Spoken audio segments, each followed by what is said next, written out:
สวัสดีครับมื้อนี้มามอบบ้านอีกหลังหนึ่งครับอยู่บ้านน้องบึงตำบลหนองโพอำเภอหน้าเชือกครับจังหวัด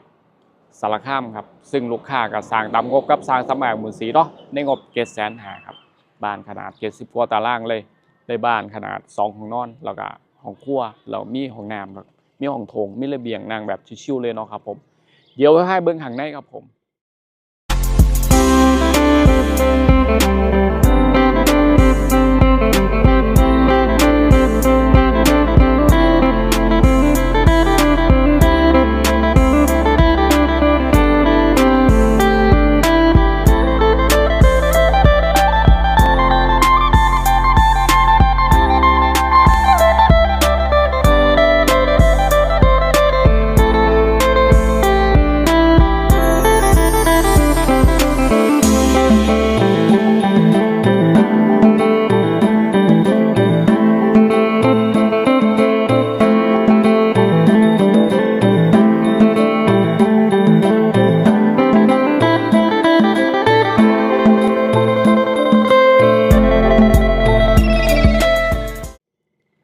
ส่วนของหน้าบ้านก็มีเสาให้3ต้นเลยครับนี่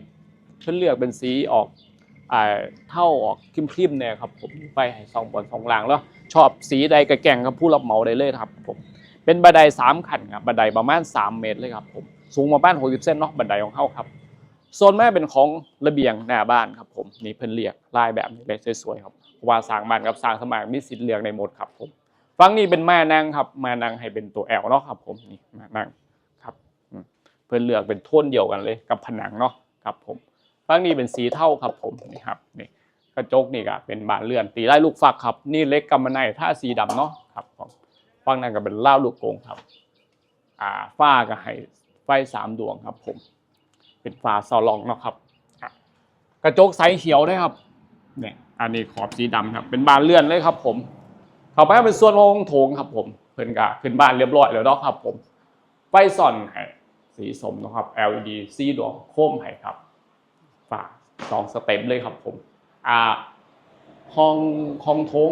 ประมาณ20กว่าตารางครับฝั่งนี้เป็นบานกระทุงเนาะ2บานฝั่งนั้นเป็นบานเลื่อนเนาะซึ่งอยู่ในงบอยู่แล้วเดี๋ยวให้เบิ่งของนอนของแหลกครับผมประตูก็เพิ่นเลือกเป็นเขาออกสีลายใหม่ออกครีมๆนะครับผมนี่ครับห้องนอนห้องแรกประมาณ3เมตร50คูณ3เมตรเนาะฝั่งนี้เป็นบานเลื่อนเนาะครับฝั่งนี้กับบานเลื่อนขนาดใหญ่4บานครับฝ้าเพิ่นเป็นเรียกเป็นฝ้าเรียบด้วยครับผมชอบหลุมชอบเรียบกับแก่งผู้รับเหมาใดครับผมเฮ็ดให้ได้หมดเนาะครับผมโซนนี้เป็นอีกของที่2ครับนี่ของที่2ก็ขนาด 3.5 คูณ3เมตรเนาะครับผมนี่ไปตามนี้เลยครับผมกรอบเพิ่นก็ออกสีเทาๆอ่อนครับอันนี้เป็นหลุมนะครับไฟ2สเต็ปนะครับนี่ LED ให้โครมให้ครับซึ่งอยู่ในงบอยู่แล้วครับผมแล้วก็เปิดไปขั้วนะครับเป็นบานเลื่อนเนาะครับผมส่วนไหนเปิดแม่เป็นบานเลื่อนเนาะครับผมการซิ่งกับให้โตตรงเนาะครับนี่อันนี้เปิดไปหลังบ้านของเขาเลยครับเพื่อนต่อเติมครับนี่เพื่อนบ่มีสิ่งเนาะบ่มีอาจารย์ครับนี่ชอบแบบใดแก่ผู้รับเหมาฝั่งนี้เป็นห้องน้ำเนาะครับนี่โซนห้องน้ำครับห้องน้ำก็ได้การตกแต่งแบบนี้เลยครับผมนี่ครับเนี่ยชาวเวอร์ให้นี่ให้ครับผมกระเบื้องยันสุดเลยครับผมเลือกได้บนนอกกระเบื้องชอบแบบใดเนาะห้องน้ำของเฮานี่ครับเรื่องนี้ก็เป็นห้องกินเนโตนะครับผมนี่ต้นห้องโถงนะเพราะว่าเฮาออกแบบบ้านสามารถตามงบให้ลูกค้าได้หรอครับมีงบเท่าใดสามารถคุยกันได้หมดเนาะกับสร้างสมัครบ่ยากขอมาหา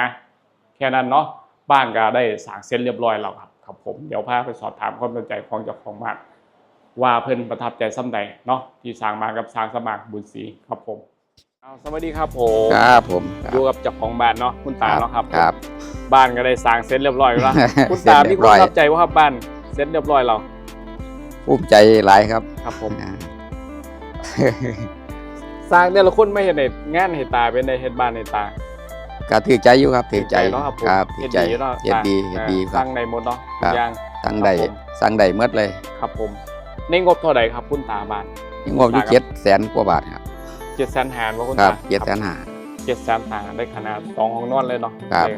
ห้องน้ำแล้วก็ห้องโถงมีระเบียงนั่งแบบ ชิวๆเลยเนาะ ครับ หน้า ผม บ้านเนาะ ครับ ถ้าผู้ใดผ่านไปผ่านมาแวะมาเบิ่งได้เนาะบ้าน ครับ ตัวอย่างเนาะ ครับผม ก่อนตัดสินใจไปหาสร้างสมางได้เนาะคุณตาเนาะ ครับผม ได้ครับผม ครับ ครับระแบกนี่อย่ามาเบิ่งเนาะ ครับผม มันสิได้ตัดสินใจง่ายขึ้นเนาะครับ ค ผ รั ม บ อยู่หมู่บ้านใดครับแนะนำให้ได้ครับบ้าน บ้านหนองบึง ครับ ตำบลหนองโพอำเภอนาเชือกครับ มหาสารคาม ครับจังหวัดเดียวกับผู้บ้านผู้รับเหมาเลยเนาะ ครั จั บ งหวัด ผม สารคามคือกันนี่แหละครับผม ครับผม บ่ไกลกันระหว่างโกสมกับได้เชียงเนาะ ครับปลาไก่ครับ ติดตามผมมาโดนซ้ำใดครับก่อนตัดสินใจสร้างบ้านกับผมครับ อีมาเลยเป็นปีแล้วครับที่ตามมา เอาติดตาม ครับ หาข้อมูลเอาคุณตาเนาะ ครับผม บ่ผิดหวังเนาะครับ ครับ เอ ผม อคุณตาบ่ผิดหวังเนาะค ครั รับบ ผมแต่จบในงบ700,000หาเลยเนาะ ครับ บ้านเลยตามนี้ประมาณ70กว่าตารางเนี่ยเนาะคุณตาเนาะ พร้อมอยู่เลย ฝากบอกนะผู้ใดอยากได้บ้านสำหรับคนอยากได้บ้าน ในบ้านกับติดต่อทาง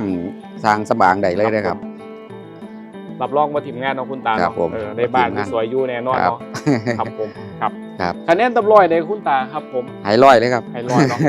นี่ ครั ผู้ บ ดูได้งานทุกขั้นตอนแล้วเนาะ ครับ แม่นครับสร้างแต่ละคนนี่ผ่านตาเหมือนเด้แม่น อ่า เนาะ นครับ ครับผม